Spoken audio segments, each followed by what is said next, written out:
Ya, ini bukti bahwa di Aceh Besar ada medan magnet yang bisa menarik mobil dengan sendirinya. Ya, mudah-mudahan tempat ini akan kita publikasikan, kita explore bahwa memang ini adalah tempat yang memiliki sebuah keanehan yang luar biasa. Jadi kalau kita di Mekah, kita melihat bahwa memang ada tempat, ada medan magnet.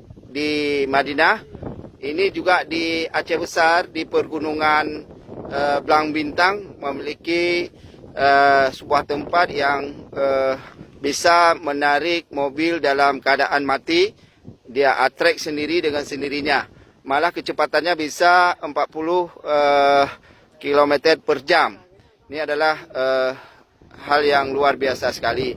Mudah-mudahan tempat ini akan kita buka untuk umum, kita ekspor, kita menjadi sebuah tempat wisata. Ini ditarik sendiri dia ini dengan keadaan yang normal.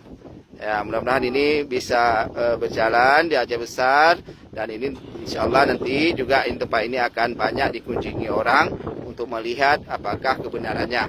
Dan insya Allah pemerintah Kabupaten Aceh Besar akan mendatangkan tenaga ahli dari Bandung, ahli geofisika, untuk melihat sumber magnetnya yang bisa menarik mobil dalam keadaan normal. Tadi sudah dites bahwa ada juga yang truk dengan 6 ton itu bisa ditarik ke belakang. 12 ton. Dan 12 ton. Ya. Nah, ini adalah sebuah fenomena yang baru ya. Kita berterima kasih kepada rekan-rekan wartawan, ada dari Serambi dan juga dari kepolisian yang menemukan tempat yang bagus ini. Demikian.